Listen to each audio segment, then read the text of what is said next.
అందరు చప్పట్లు కొడతాం మరొకసారి. మీ చప్పట్లన్నీ దేవునికే చెందును గాక. ఆమేన్ చెప్పండి. కొంచెం ఎక్కువ పెట్టండి. ఒక పాయింట్. Praise lord. దేవునికి స్తోత్రం. ఈ మధ్యాహ్న కాల సమయంలో ప్రభు సన్నిధికి కూడి వచ్చిన మీ అందరికి కూడా నిండుగా నా వందనాలు. మీరు కూడా ఇట్లా అని వందనాలు చెప్పొచ్చుగా. భారతదేశ సాంప్రదాయం ఏంటంటే నమస్కారానికి ప్రతి నమస్కారం సంస్కారం అట. ఏ మ్యాన్. పేడ తమ్ముడికి ఎండ వస్తుంది, కొంచెం నీడకు వస్తే బాగుంటుంది. బిడ్డలు చక్కగా ఆర్కెస్ట్రా ప్లే చేస్తూ ఉన్నారు. దేవుడు వారిని దీవించిన గాక. మీరు పాటలు మాత్రం సాయంత్రం దాకా పాడేటట్టున్నారు. మరి వినటం అయితే ఎట్లా ఉండిద్దో చూద్దాం. దేవుని స్తోత్ర. చెప్పాలి చేతులు ఎత్తి ఒకసారి. హల్లెలూయా. Praise lord. చీరాల దగ్గర ఒక ఊరు ఉంది, చిన్నగంజాం అని. మీటింగ్స్కి ఆహ్వానించారు. రెండో రోజు మీటింగ్కి యథావిధిగా వెళ్ళి దేవుని ఇలా మౌత్ తీసుకొని అందరూ ఒకసారి స్తోత్రం చెప్పండి, హల్లెలూయా అన్నాను. మీరు నా వైపు చూడకపోయినా పిల్లల వైపు అటు ఇటు చూస్తున్నా హల్లెలూయా చెప్పారు. వాళ్ళు ఎవరు పలకలేదు, ఒలకలేదు. నేను వెంటనే పాస్టర్ గారిని, ఏంటండి ఎవరు స్తోత్రం చెప్పలేదు అన్నాను. అప్పుడు వెంటనే పాస్టర్ గారు అన్నారు, పాస్టర్ గారు మేము స్టిక్ బ్రదర్ అని సంఘం మాది. ఏ సంఘం? స్టిట్గా ఉంటారంట, ఇక మాట్లాడరు వాళ్ళు. వాళ్ళు చూస్తారులే, వాళ్ళు స్ట్రిక్ట్గా ఉంటారట. ఇక పొరపాటున కూడా వాళ్ళు ఒలకరో పొలకరో బిగుసుకొని స్తంభాల్లా గట్టే కూర్చుంటారండి. మీరైతే కాదు కదా. ఉంటే చెప్పండి ముందుగానే. దేవుని స్తోత్ర. మీరు పలుకుతున్నారు మంచి స్తంభాలే మీరు. చప్పట్లు కొట్టి గట్టిగా దేవునికి స్తోత్రం చెల్లించుదాం. దేవునికి మహిమ కలుగును గాక. ఇంతవరకు లీడ్ చేస్తూ నడిపించినటువంటి అధ్యక్షులైనటువంటి దైవజనులకు నిండుగా వందనాలు. అలాగే ఈ ప్రాంతంలో పరిచర్య చేస్తూ సుజిత వాళ్ళ అన్నయ్యగా పరిచర్య చేస్తున్న బాబన్న గారికి, వారి కుటుంబానికి వందనాలు. ఈరోజు అన్నప్రసన్న కార్యక్రమం చేసుకుంటున్నటువంటి సహోదరులు, ఏం పేరు, గురవయ్య గారు, ప్రవళిక గారి యొక్క కుటుంబానికి కూడా నిండుగా నా వందనాలు తెలియజేస్తున్నాను. మంచిది. ఇక కొద్ది నిమిషాలు వాక్యం ఏంటంటే, మీరు ఏందో అటు చూస్తుంటే నాకు డౌట్ వస్తుంది, ఆ కొండలు ఇంకా చూస్తున్నారేమో అని. అటు చూడమాక, నిన్న ఇటు చూడండి. స్తోత్ర. జాగ్రత్తగా కొద్ది నిమిషాలు మీ మనసు నా వైపు ఉంటే అరగంట. ఒక పెద్ద ఆయన అన్నారు, అరగంట ముద్దంట, 30 గంట హద్దంట, గంట కొంతమంది కావాలి, కొంతమంది వద్దంటారంట. మీరెవరో నాకు తెలియాలి ఇప్పుడు. ముందు అరగంట కావాలనుకున్న వాళ్ళు ఒకేళ్ళు చూపించండి. 30 గంట అంటే 2 ఏళ్ళు చూపించండి. గంట అంటే 3 ఏళ్ళు చూపించండి. అసలు వద్దంటే 1 ఏళ్ళు మూసేసేయండి. చూపించండి, అందరూ చూపించాలి. 1, 2, 3. ముద్దుగా అరగంటనా, హద్దుగా 30 గంటనా, లేకపోతే పర్లేదన్నా గంటనా? 3 ఏళ్ళు చూపించారు అన్నక్కడ. మీరు కూడా చూపిస్తే మీ సమ్మితం ఏంటో నాకు అర్థం అవుతుంది. చేతులు ఒకసారి అట్లయితే తెచ్చారా మీరు? చేతులు నాకు డౌట్ వస్తుంది. చేతులు తెచ్చారా? ఏం చేతులు తేలేదా? తెచ్చారా? మీరు ఇంటి దగ్గర పెట్టొచ్చారా? ఏం పర్లేదు, నేనేం అనుకోను. చూపించండి, వాళ్ళ పక్కన వాళ్ళు తిడతారని. 2, 3 ఏళ్ళు చూపించండి. ఓకే, దేవుడు మిమ్మల్ని దీవించిన గాక. చప్పట్లు కొట్టి ఒకసారి దేవుని స్తుతించండి. మా భాషలో ఒక చిన్న కథ ఉంది, అది చెప్పి వాక్యంలోకి వెళ్తా.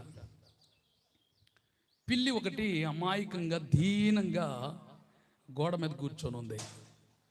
యువతల వైపు గోడ మీద ఎలుక వెళతా పిల్లిని చూసింది. చూసి, సహజంగా పిల్లిని ఎలుక చూస్తే ఎలుక పారిపోవాలి కదా.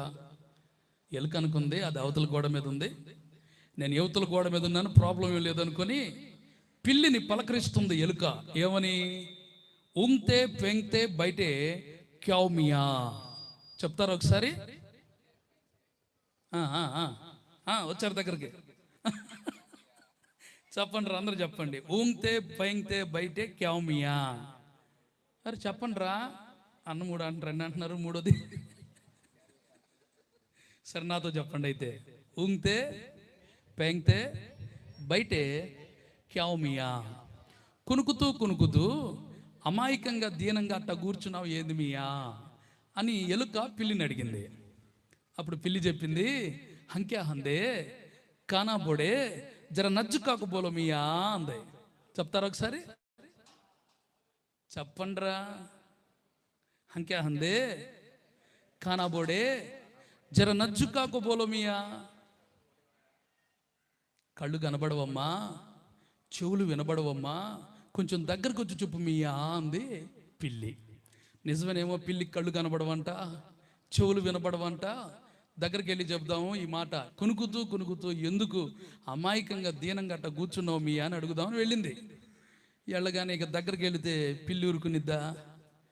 ఎలుక దొరికితే ఊరుకునిద్దా? కిస్మిస్ పండగ చేసుకుంటుంది. ఇక లోపల ఆహా నలిగిపోతా ఎలుక అంటుంది, హడ్డా తుడిగై ఫసలా పుడుగై ఇతాతో చూడో మియా. చెప్తారా? హడ్డా తుడిగై చెప్పండ్రా. ఏం మా భాష నేర్చుకోరా? హడ్డా తుడిగై ఫసలా పుడుగై ఇతాతో చూడో మియా. ఎముకలు ఇరిగిపోయినాయమ్మా, పక్కటెముకలు పగిలిపోయినాయమ్మా, ఇప్పుడన్నా వదులు మియా అంటుంది. వదిలి పెడుతుందా పిల్లి? మరి మీరు మాకు దొరికారు కందుకూరోళ్ళు, వదిలిపెడతా ఉంటారా అన్న? ఏమో అన్నాను కానీ 30 గంట హద్దని, గంట అంటే ఓకే అని. ఏమో స్టార్ట్ అయిన తర్వాత ఎట్టపోయిద్దు బండి. ఇక్కడ మాత్రం చుట్టూ ఫినిషింగ్ వేసేసాం, ఎవరికి కదిలేటువంటి పని ఏమి ఉండదు. జాగ్రత్తగా దేవుని వాక్యం మీరు వింటారనుకుంటున్నా. స్తోత్రం కలుగును గాక, దేవునికి మహిమ. ఒక చిన్న వాక్యం చదువుకుందాం. మత్తయి సువార్త 14వ అధ్యాయం 19వ వాక్యాన్ని నేను చదువుతాను. అందరు కూడా మీ గ్రంథాలు తెరచి జాగ్రత్తగా ఒకసారి అలా చూడండి. మత్తయి సువార్త 14వ అధ్యాయం 19వ వాక్యం.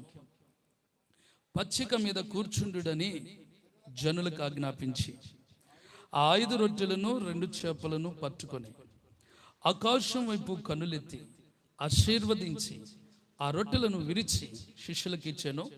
శిష్యులు జనులకు వడ్డించిరి. చిన్న ప్రార్థన చేద్దాం. ఒక్కసారి మీ తలలు వంచండి. నీవు మాట్లాడని రోజున నా కనులకు నీ దూర కరువాయేనే. నీవు మాట్లాడని రోజున నా కన్నులకు నీ దూర కరువాయేలే. నీవు పెదవిప్పిన రోజున నీ సన్నిధి పచ్చిక బయలాయనే. నీవు పెదవిప్పిన రోజున నీ సన్నిధి పచ్చిక బయలాయనే. నీ సన్నిధి పచ్చిక బయలాయనే. యేసయ్యా నా హృదయ స్పందన నీవే కదా. యేసయ్యా నా హృదయ స్పందన నీవే కదా. విశ్వమంత నీ నామము ఘననీయము. విశ్వమంత నీ నామము ఘననీయము. యేసయ్యా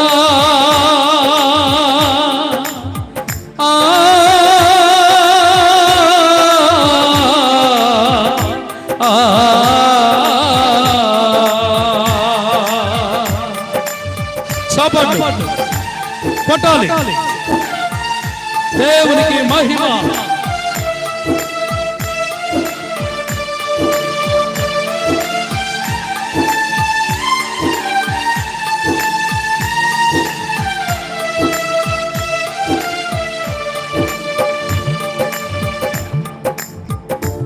నీవు వరునిగా విచ్చేయు వేళ నా తలపుల పంట పండునే.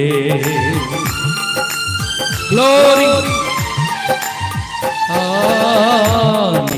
వరునిగా విచ్చేయు వేళ నా తలంపుల పంట పండులే వధువునై నేను నిన్ను చేరగా యుగ యుగాలు అన్నేలు కొలువనే వధువునై నేను నిన్ను చేరగా యుగ యుగాలు అన్నేలు కొలువనే యుగ యుగాలు నన్నేలు కొందువనే నిత్యము ఆరాధనకు నాదారమా స్తోత్ర బలులు నీకే అర్పించద యేసయ్యా నిత్యము ఆరాధనకు నాదారమా స్తోత్ర బలులు నీకే అర్పించద యేసయ్యా రాజా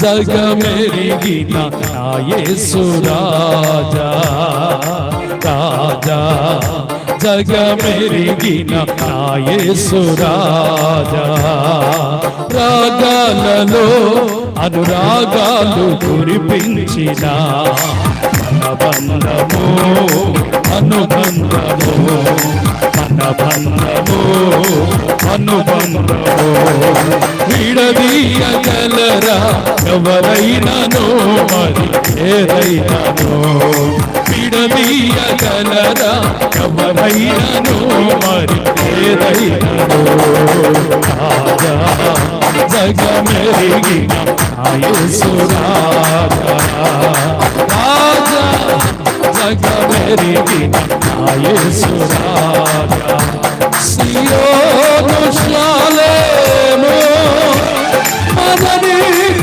నివాసము చేరుటయే నా ధ్యానము ఈ ఆశ కలిగి ఉందోరే సియోను శాలేము మదనీక నివాసము చేరుటయే నా ధ్యానము ఈ ఆశ కలిగి ఉందోరే నిత్యము ఆరాధనకు నా ఆధారమా స్తోత్రములు నీకే అర్పించద యేసయ్యా నిత్యము ఆరాధనకు నా ఆధారమా స్తోత్రములు నీకే అర్పించద యేసయ్యా నిత్యము ఆరాధనకు ఆధారమా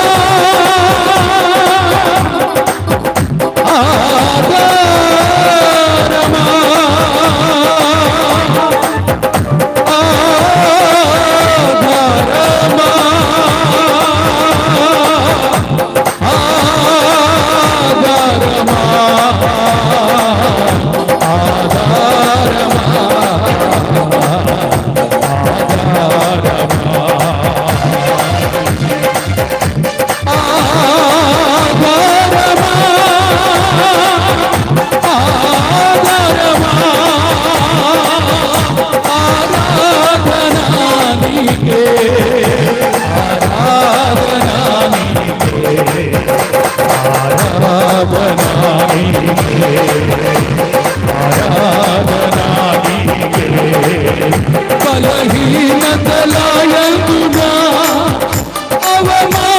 అవమానములాయందునా అడినను రంగినను నీ కృప కలిగి ఉందోరే సియోను శాలేము మన నిత్య నివాసము చేరుటయే ధ్యానము ఈ ఆశ కలిగి ఉందోరే నిత్యము నిత్యము నిత్యము ఆరాధనకు ఆధారమా ఆధారమా యేసయ్యా ఆధారమా యేసయ్యా ఆరాధనా స్తుతి ఆరాధనా ఆరాధనా స్తుతి ఆరాధనా ఆరాధనా స్తుతి ఆరాధనా ఆరాధనా స్తుతి ఆరాధనా నీవే కదా నా ఓ నీవే కదా నా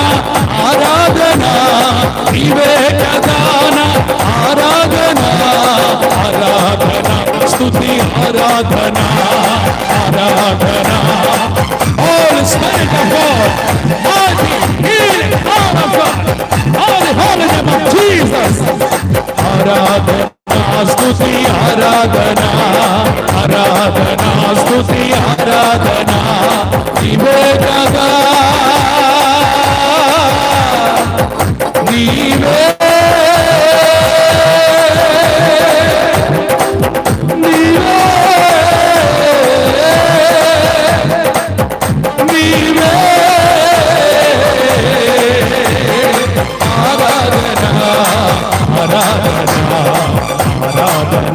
స్తుతి ఆరాధనా ఆరాధనా స్తుతి ఆరాధనా నీవే నీవే ఆరాధనా ఆరాధనా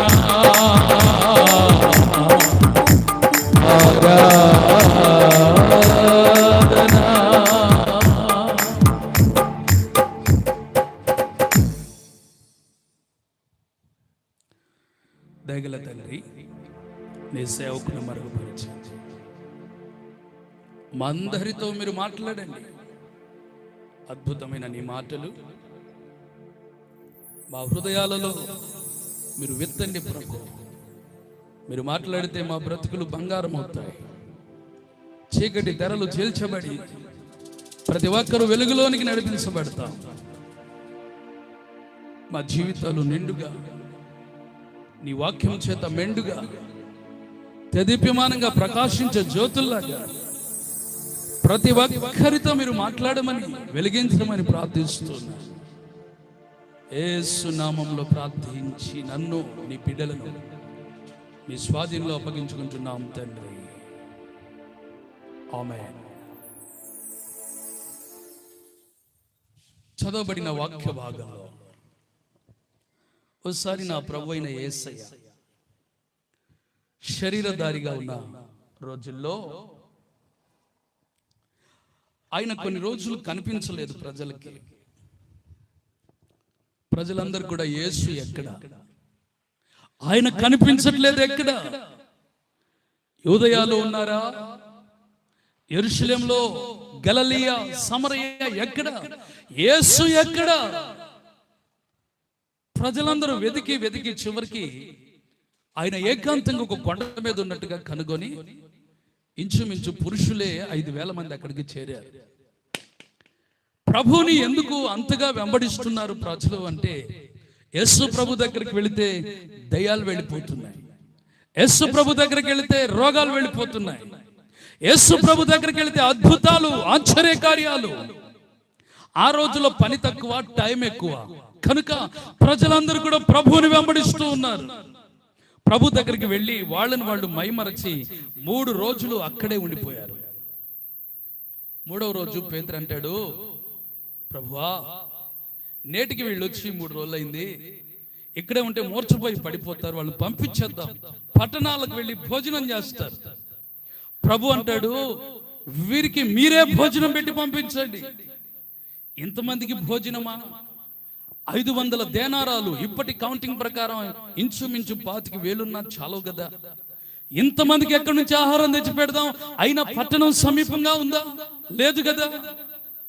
ఇంతలో ఒక చిన్న పిల్లవాడు లేచి, యేసు ప్రభువా, నా దగ్గర 5 రొట్టెలు 2 చిన్న చేపలు ఉన్నాయి అన్నాడు. చప్పట్లు కొట్టి గట్టిగా దేవునికి స్తోత్రం చెల్లించుదా. హల్లెలూయా. పేతురికి దుడికి ఎక్కువ, కొంచెం కోపం ఎక్కువ. కూర్చో పనికి మన్నాడు.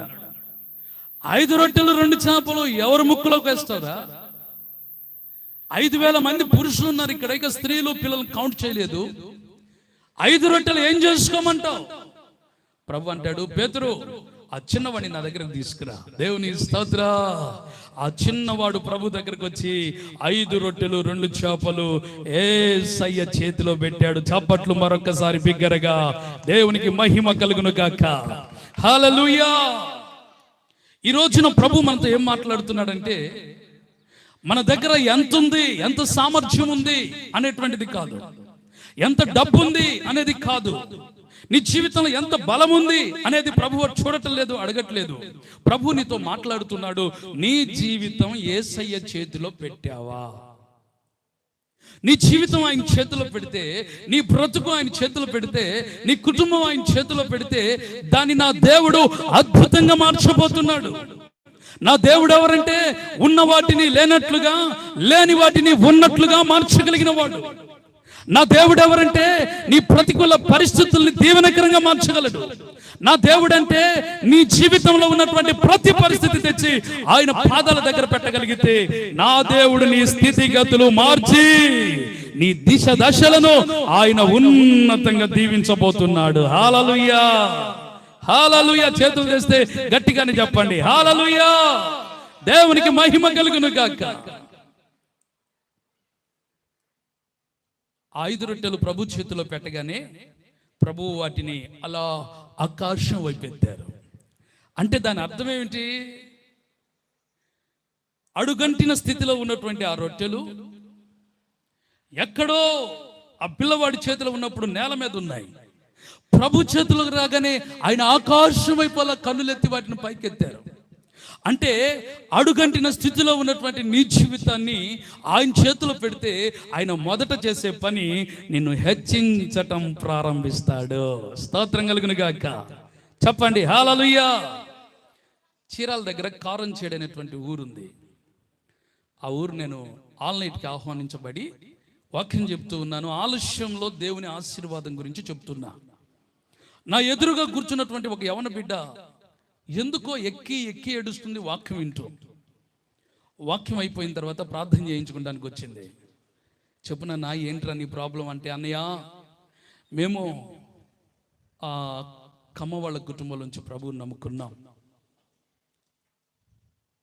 నేను ఇంటర్లోనే ప్రభుని నా స్నేహితులు సాక్ష్యాలు చెప్పి దేవుని వాక్యం చెప్పగా విని నమ్మి బాప్తిసం తీసుకున్నా. నేను ఎంఎస్సి చేశాను. నా స్నేహితులు నాతో చదువుకున్న వాళ్ళందరూ ఏదో ఒక జాబ్లో సెటిల్ అయ్యారు. నాకు ఏ జాబ్ రాకపోగా 3,000 రూపాయలు ఉద్యోగానికి కూడా ఇంటర్వ్యూకి వెళ్ళి ఫెయిల్ అయ్యాను. మా ఇంట్లో వాళ్ళు ఏమన్నారంటే, ఆ దేవుని నమ్ముకున్నావు, నీకు దరిద్రం పట్టింది అంటున్నారు. నాకేం అర్థం కావట్లేదు. ప్రభువుని విడిచిపెట్టాలా? ఉద్యోగం లేకపోయినా పర్వాలేదా? అసలు నా స్థితి ఏమిటో నాకు అర్థం కావట్లా. ఇప్పటి వరకు వాక్యం ఏమి విన్నావురా అంటే, ఆలస్యంలో దేవుని ఆశీర్వాదం గురించి విన్నాను. మరి దేవుడు ఆలస్యంలో అద్భుతాలు చేశాడా లేదా? చేశాడు. ఇప్పుడు నేనేం చేయాలో నాకు అర్థం కావట్లేదు. వాక్యం విని అందుకోసమే నా హృదయంలో వేదన కలిగి ఏడ్చాను. ఏం చెప్పాను? దేవుడు నీకోసం ఈరోజు మాట్లాడినట్టున్నాడు. దేవుడు ఖచ్చితంగా ఆలస్యంలో దాచిన ఆశీర్వాదాలు నీకు ఇవ్వబోతున్నాడు. నమ్మిన వాళ్ళు చప్పట్లు కొట్టండి. స్తోత్రం. ఆయన బలమైన కార్యాలు చేయబోతున్నాడు. నా దేవుడు నీ తలను పైకెత్తబోతున్నాడు. దేవుని వాక్యం ఇలా రాయబడింది. ద్వితీయోపదేశకాండం 28వ అధ్యాయం 14వ వచనం చదివితే, నిన్ను తలగా చేస్తాను కానీ తోకగా చేయను, నిన్ను పైవానిగా చేస్తాను కానీ క్రిందివానిగా చేయను. కారణం ఏమిటంటే, నీ దేవుడైన యెహోవా మాట నువ్వు శ్రద్ధగా విని ఆయన ఆజ్ఞాపించు ఆజ్ఞలన్నీ అనుసరించి నీవు నడుచుకుంటున్నావు కదా. అందుకోసం నేను ఏం చేస్తానంటే, నిన్ను భూమి మీదనున్న సమస్త జనుల కంటే నిన్ను హెచ్చించబోతున్నాను. దేవునికి స్తోత్రం. ఈ రోజు ఆయన అడుగు జాడలను నువ్వు నడిస్తే, ఆయన అడుగు జాడలను నువ్వు జీవించగలిగితే, ఆయన ఆజ్ఞలను అనుసరించగలిగితే, ఆయన చిత్తం నువ్వు చేయగలిగితే, నా దేవుడు భూమి మీద నున్న సమస్త జనుల కంటే నిన్ను హెచ్చించబోతున్నాడు. ఆమేన్. హల్లెలూయా. ఎలా హెచ్చిస్తాడు? దేవునికి అసాధ్యమేముంది? అబ్రహామును పిలిచినప్పుడు అబ్రహాము 4 మూటలు నెత్తి మీద పెట్టుకొని వెళ్ళాడు. కానీ 20 సంవత్సరాలు తిరిగి వచ్చేసరికి ఆ దేశాన్ని పరిపాలించే రాజు అయినటువంటి అబీమెలెకు వచ్చి అబ్రహాము ఎదుట సాగిలపడ్డాడు. అంతగా దేవుడు దీవించాడు. దేవునికి స్తోత్రం. పూజార్హుడా నా యేసయ్యా, నిన్నే స్తుతింతును. స్తోత్రార్హుడా నా యేసయ్యా, నిన్నే పూజింతును. దేవుడు దీవించాలి అనుకుంటే నువ్వు ఆయన్ని పూజించి ఆరాధించేటువంటి విషయంలో నమ్మకంగా ఉంటే చాలు. దేవునికి స్తోత్రం. నమ్మకమైన వానికి దీవెనలు మెండుగా కలగజేయబోతున్నాడు దేవుడు. ఆమేన్. ఓసారి ఇలాగే పల్లెటూరు పెళ్లి జరుగుతుంది. ఆ పెళ్లి కుమార్తె ఇంటికెళ్ళ వాళ్ళు పెళ్లి కుమార్తెను ఊరేగించుకుంటూ తీసుకుని వెళ్ళాలి ఆ పెళ్లి మండపం దగ్గరికి. చాలా పాతకాలం సిద్ధాంతం ప్రకారంగా పెళ్లి కుమార్తెను రెడీ చేసి, ఆ రెడీ చేసినటువంటి పెళ్లి కుమార్తె చేతిలో ఒక టెంకాయ, పీచు తీయని టెంకాయ కూడా పెళ్లి కుమార్తె చేతిలో పెడతారు. దానికి కూడా తిలకం పెడతారు, దానికి కూడా కాటుక పెడతారు, చక్కగా దానికి కూడా పెళ్లి కూతురులా తయారు చేసి పూలు కూడా పెడతారు. చూసారా మీరు ఎప్పుడన్నా? తయారు చేసి పెళ్లి కూతురు చేతిలో పెట్టిన తర్వాత ఇక ఊరేగించుకుంటూ వెళ్తూ ఉంటారు. ఇదిగో ఇట్లాంటి యవనస్తుని పిలిచి, అరే మా తోటలోకి వెళ్ళి ఒక టెంకాయ, కొంచెం ముదిరిపోయినటువంటి టెంకాయ కావాలి నాన్న, ఒకటి చెట్టు నుంచి తుంచుకొని తీసుకురమ్మని పంపించారు. ఆ యవనస్తుడు వెళ్ళి తనకొకటి వాళ్ళకొకటి అని 2 తుంచి తీసుకొస్తూ ఉండగా ఆ చెట్టుకు 2 ఉన్నాయి. ఒకటి జారిపోయి లోతైనటువంటి బురద ఉంది అక్కడ, ఆ బురదలో పడిపోయింది. దాన్ని తీయటం చేత కాదు. ఈ 2 చెట్టు మీద ఉన్నప్పుడు అనుకున్నాయి అంట, అక్క దేవుణ్ణి నమ్ముకుంటే ఏమి రాదే, దేవుడో దేవుడో అంటావు ఎప్పుడు, మన మీద, మన కృషి మీద, మన బలం మీద మనం నమ్ముకోవాలనే ఒక టెంకాయ. ఒకటేమో కాదు, ఏదైనా దేవుడే చేస్తాడు. ఆయన హెచ్చించగలడు, దీనులను పైకెత్తగలడు, పడిపోయిన వారిని పెంట కుప్పల నుంచి పైకి లేపి నిలవబెట్టగలడు. కనుక మన సామర్థ్యం కాదు, దేవుని సామర్థ్యాన్ని నమ్మాలి అని ఒక టెంకాయ. ఇప్పుడు దేవుని నమ్మాలి అనుకున్నటువంటి టెంకాయ బురదలో పడిపోయింది. తన సామర్థ్యాన్ని నమ్ముకున్నటువంటి టెంకాయని తీసుకెళ్లారు, చక్కగా కడిగారు, కాటుక పూసారు, కాటుక పెట్టారు, తిలకం కూడా పెట్టారు, పూలు కూడా పెట్టారు, పెళ్లి కూతురు చేతులు పెట్టారు. ఊరేగింపు మొదలైంది. ఇక డాన్సులు, మేళాలు, తాళాలు, లైటింగ్. ఇక ముందెళ్తుంటే ఓ పండగ. కరెక్ట్గా ఆ మూల మీద నుంచి, ఆ తోట మీద నుంచే ఆ కళ్యాణ మండపం దగ్గరికి వెళ్ళాలి. అలా వెళుతూ ఉండగా ఈ పెళ్లి కూతురు చేతిలో ఉన్న టెంకాయ సంబరంలో మునిగిపోయింది. ఈ టెంకాయ వెంటనే ఆ కింద పడిపోయిన టెంకాయని చూసి, నీ బతుకు పోడుగా అన్నాడు. నీది ఒక బతుకు అంటే, దేవుడో దేవుడో అన్నావు, చూడు బురదలో పడిపోయావు. నేను చూడు అసలు నన్ను చూడు, నాకు సెంటు పూసారు, పూలు పెట్టారు, కాటుక పెట్టారు, తిలకం పెట్టారు, అసలు నా వైభవం చూడు అంటుంది. అప్పుడు ఆ టెంకాయ ఉంది, చెల్లి సంబరపడమాక, నీ బడాయి ఎంతసేపు అనుకున్నావు, ఆడికెళ్ళిందాకా పెళ్లిపేటల మీదకి వెళ్ళిందాకే. పెళ్లిపేటల మీదకి వెళ్ళిన తర్వాత పంతులు గారు నీ పీసు వేస్తాడు, సరైనటువంటి గుండ్రా మీద పెట్టి 2 ఒక్కలు చేస్తాడు నిన్ను. ఒక ఒక్క పంతులు గారు తీసుకెళ్తారు, ఒక ఒక్క పెళ్లి కూతురు వాళ్ళు తీసుకెళ్ళి పొద్దున్న చట్నీ చేసుకొని తింటారు నిన్ను. మరి నా సంగతి ఏంటో తెలుసా? బురదలో పడ్డా, కష్టాల్లో ఉన్నా, బాధలో ఉన్నా, శ్రమలో ఉన్నా, నేను మాత్రం ఈ బురదలో నుండి కొన్ని రోజుల తర్వాత నాలో నుండి ఒక నూతన జీవం బయటికి రాబోతుంది, ఒక మొక్క బయటికి రాబోతుంది. నేను ఎదిగి ఒక వృక్షాన్ని కాబోతున్నాను, అనేక సంవత్సరాలు నేను జీవించబోతున్నాను. అంటే నా దేవుడు నన్ను అలా ఆశీర్వదించుచున్నాడు. దేవునికి స్తోత్ర. నాకు ఒక అలవాటు ఉంది, వింటారా జాగ్రత్తగా? నానా నా మాట ఒకసారి. నాకు ఒక అలవాటు ఉంది, ప్రేయర్కి టయానికి రాకపోతేనేమో గేట్లు వేసి బయట నిలబెడతా. సరే, అది మీ దగ్గర జరగదనుకోండి, మీ ఊర్లో చూపించుకొని బడాయి అంటారేమో. సరే, దేవుని బిడ్డలుగా నేను ఏడైనా చూపించాలి, అది ఎందుకంటే అది దైవక్రమం. సరే, ఇప్పుడు అది చేయలేను. రెండోది, ప్రేయర్లో లేచినా మాట్లాడినా మైకి పెట్టి వెళ్ళిపోతా. ఎవరికి నష్టం అంటారు?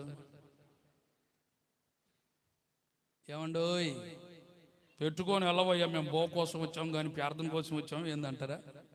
ఎంతమంది బో కోసం వచ్చారు? ప్రార్థన కోసం వస్తే మీ దృష్టి అంతా దేవుని మీదే ఉండాలి. స్తోత్రం కలుగును గాక. బంతికి పిలిచారు, బంతి కూడా చేస్తాం. ఏమండి, ఎప్పుడు దేవునికి గణపరిచిన తర్వాత, దేవునికి స్తోత్రం కలుగును గాక. కొంచెం వాతావరణం ఎండ ప్రతికూలంగా ఉన్నా మీరందరూ ప్రయాసపడి వచ్చారు కనుక దేవుని మీద మనసు పెడితే మీ జీవితాలు బురదలో పడిపోయినటువంటి స్థితిలో ఉన్న నా దేవుడు నూతనమైన మొక్క మీలో నుంచి బయటకు తీసుకురాబోతున్నాడు. నూతన జీవాన్ని బయటికి తీసుకురాబోతున్నాడు. మీ జీవితాన్ని నా దేవుడు ఉన్నతంగా హెచ్చించబోతున్నాడు. దేవునికి స్తోత్రం. కీబోర్డ్ వాళ్ళు ఎటు వెళ్ళిపోయారు? రండి రండి రండి. యేసు నీ రుణము నేను తీర్చలేనయ్యా, యేసు నీ రుణము నేను తీర్చలేనయ్యా, అందుకే ఆరాధనా యేసయ్యా ఆరాధనా, అందుకే ఆరాధనా యేసయ్యా ఆరాధనా, నేను ప్రేమించలేదయ్యా నీవు ప్రేమించినావయ్యా, నిన్ను నే వెదకలేదయ్యా నన్ను నీ వెదకినావయ్యా, యేసు నీ రుణము నేను తీర్చలేనయ్యా, యేసు నీ రుణము నేను తీర్చలేనయ్యా, యేసు నీ రుణము నేను తీర్చలేనయ్యా, యేసు నీ రుణము నేను తీర్చలేనయ్యా, నీదు ప్రేమను వర్ణించుటకు వేల పెదవులు చాలవయ్యా, కోట్ల కంటే విలువైన ప్రేమ నాపై చూపిన నా దేవా, నీదు ప్రేమను వర్ణించుటకు వేల పెదవులు చాలవయ్యా, కోట్ల కంటే విలువైన ప్రేమ నాపై చూపిన నా దేవా, అందుకే ఆరాధనా యేసయ్యా ఆరాధనా, అందుకే ఆరాధనా యేసయ్యా ఆరాధనా, బోలో యేసు మహారాజుకే. రెండవది, ఆయన రొట్టెలను ఆశీర్వదించారు. మానవుని యొక్క జీవితంలో ఆశీర్వాదం అనేటువంటిది చాలా ప్రాముఖ్యం. మనకు పశువులు ఉన్నాయనుకోండి, అవి దాని సమయం వచ్చినప్పుడు కట్టాలి, ఈనాలి, సమృద్ధిగా పాలు ఇవ్వాలి. ఆ పాలు కూడా 2 లీటర్లు ఇస్తుంది అనుకున్నది 4 లీటర్లు ఇస్తే అది ఆశీర్వాదం. మనకు పొలాలు ఉన్నాయనుకోండి, ఈ సంవత్సరం ఏదో ఒక 20 బస్తాలు పండుతాయేమో అనుకుంటే 25 బస్తాలు పండితే అది ఆశీర్వాదం. మనం చదువుకొని ఉన్నాం అనుకోండి, ఏదో ఒక చిన్నపాటి ఉద్యోగం ఒక 10,000 వస్తే చాలే అనుకుంటే ఒక 20,000 ఉద్యోగం వచ్చిందంటే అది ఆశీర్వాదం. అసలు ఇదేది లేకపోక 20 బస్తాలు పండాల్సినటువంటి పొలం 10 పండితే, 2 లీటర్లు పాలు ఇవ్వాల్సినటువంటి పశువు 1 లీటరే పాలిస్తే ఆ కుటుంబం ఎలా ఉంటుంది? ఆశీర్వాదం అనేటువంటిది దేవుని వశంలో ఉంది. ఆశీర్వాదం అనేటువంటిది ఎప్పుడు ఎక్కడ ఎలా వస్తుందంటే, ఓసారి దైవజనుడు అయినటువంటి దావీదు పురమునకు దేవుని యొక్క మందసాన్ని ఉత్సవముతో ఊరేగింపు చేసుకుంటూ తీసుకెళ్తున్నారు. ఎడ్ల బండి మీద దేవుని మందసం ఉంది. అందరూ ఆనందంతో ఆడుతూ పాడుతూ ఆ మంచి సంబరాలతో మేళతాళాలతో తీసుకుని వెళ్తున్నారు. ఇంతలో ఎద్దు కాలు బెసికి పడబోయింది. ఎడ్ల బండి మీద ఉన్నటువంటి మందసం కూడా పడబోగా ఒక యవనస్తుడు, ఉజ్జా అనేటువంటి యవనస్తుడు చేయి చాచి మందసం పట్టుకున్నాడు. ఆ మందసం పట్టుకోగానే వెంటనే ఉజ్జా అక్కడికక్కడే క్రింద పడి చనిపోయాడు. వామ్మో వాయో, ఇదేమిటి? ఏమైనా అరిష్టం జరిగిందా? ఏదైనా నష్టము, ఇంత నష్టం జరగడానికి ఏం జరిగింది? దావీదు ఏదైనా అరిష్టంతో ఏదైనా అపరాధం చేత మందసం తీసుకెళ్తున్నాడా? ఇశ్రాయేలు ఏదైనా అపరాధం చేస్తారా? ఏమి అర్థం కాలేదు. వెంటనే మందసాన్ని దావీదు పురంలోకి తీసుకుని వెళ్ళడానికి దావీదు భయపడిపోయి ఇంచుమించు 8 లక్షల మంది ప్రజలు ఉన్నారు ఇక్కడ.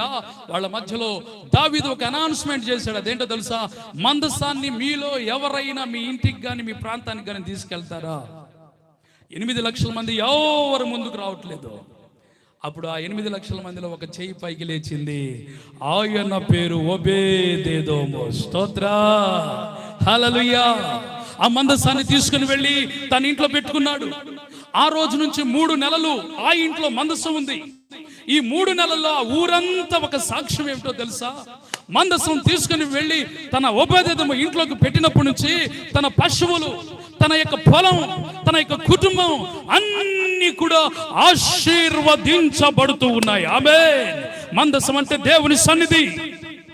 నీ ఇంట్లో దేవుని సన్నిధి ఎప్పుడు ఉంటుందో, నీ ఇంట్లో కుటుంబ ప్రార్థన ఎప్పుడు ఉంటుందో, ప్రతిరోజు ఆరాధన ఎప్పుడు జరుగుతుందో, ప్రతిరోజు వాక్య ధ్యానం ఎప్పుడు జరుగుతుందో, ప్రతిరోజు ప్రార్థన ధూపము ఆయన సన్నిధికి అలా ఎప్పుడు ఎగసి వెళ్తుందో, అప్పుడు ఆశీర్వాదం అనేది నీ కుటుంబం మీదకి దిగి వస్తుంది.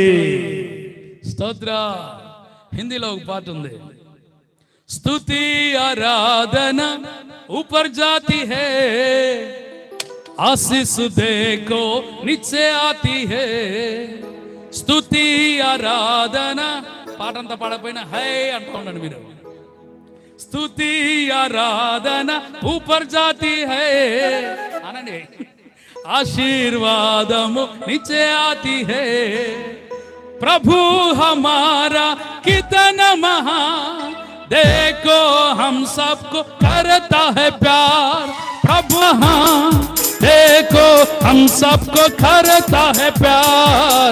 हालेलू हालेलूया हालेलू हालेलू. చేతులెత్తి కొట్టండి చప్పట్లు.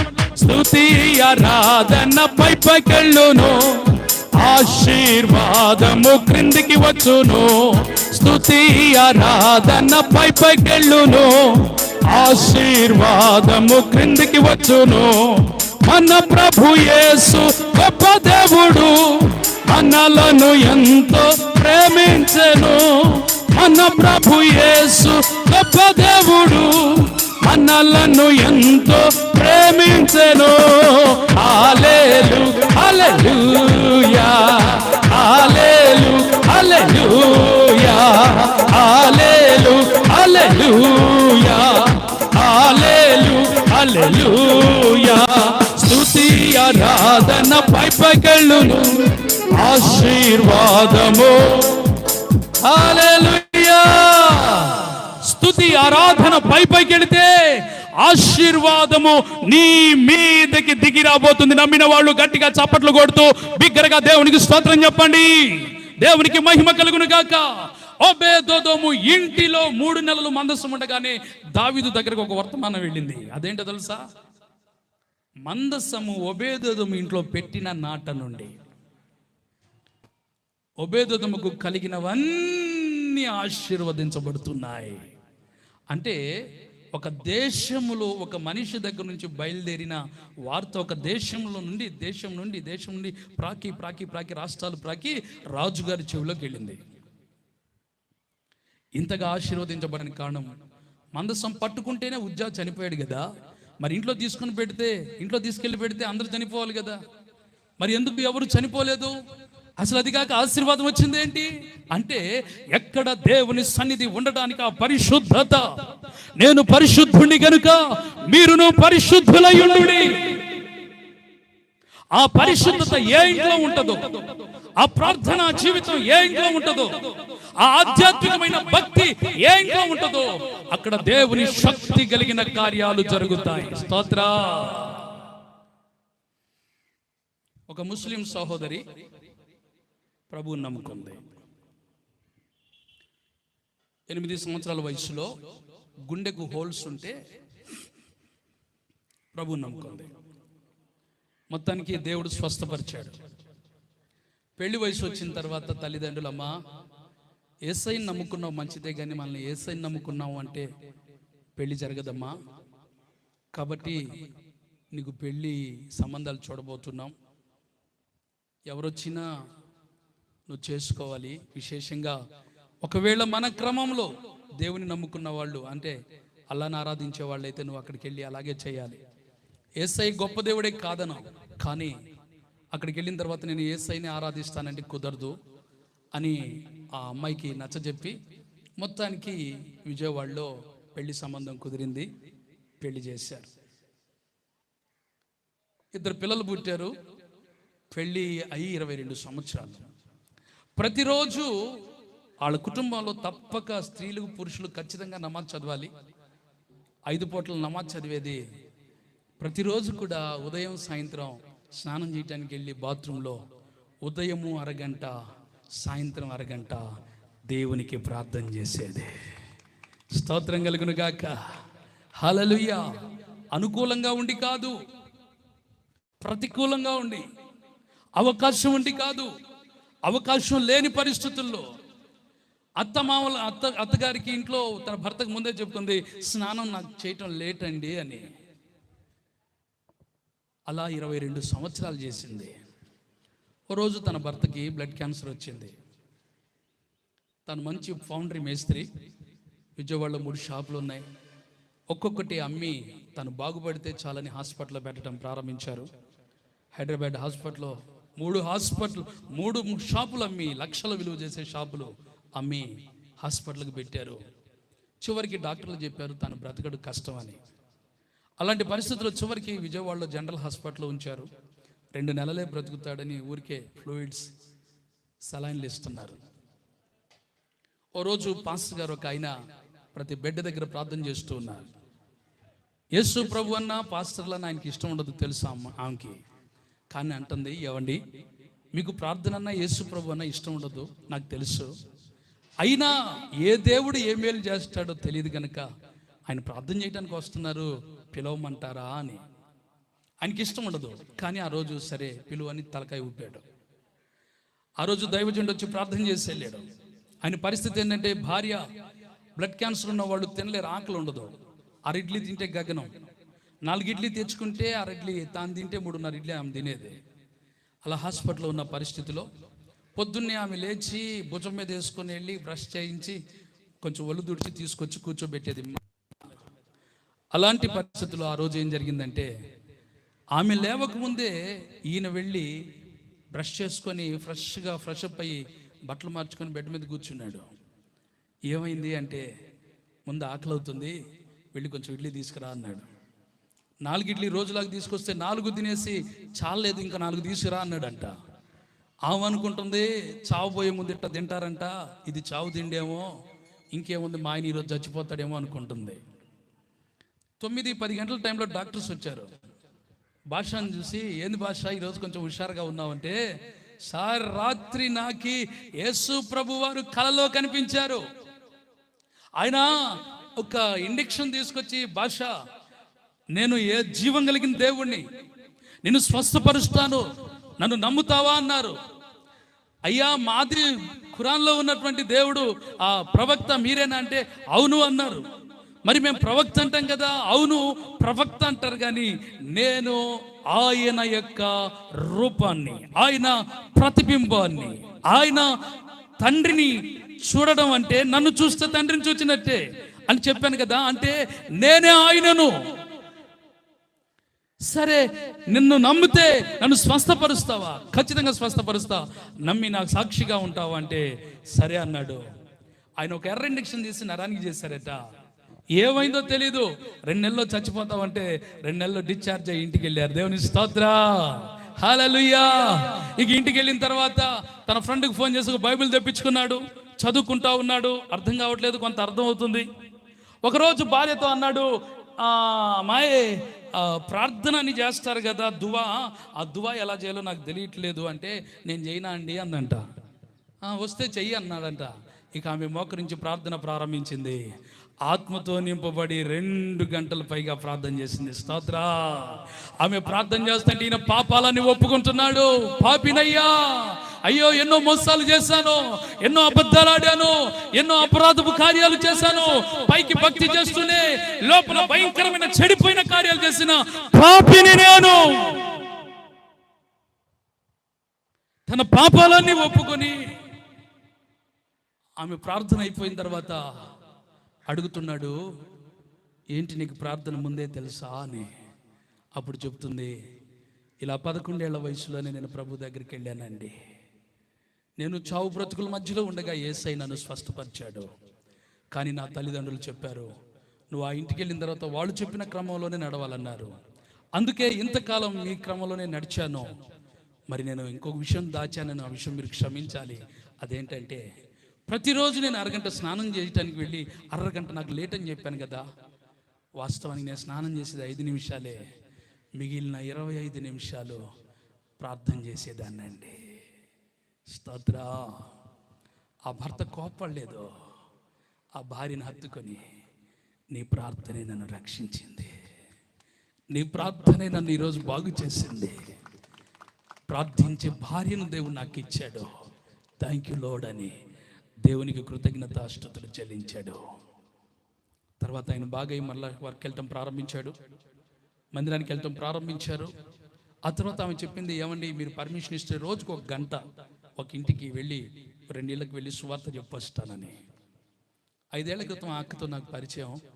5 ఏళ్ల క్రితం ఆమె రోజుకు ఒక ఇంటికి వెళ్ళి సువార్త చెప్పడం ప్రారంభిస్తే ఆమె వెళ్ళే సంఘానికి 300 మంది విశ్వాసులు నడిపించబడ్డారట. చప్పట్లు కొట్టి బిగ్గరగా దేవుని స్తుతించుదామా.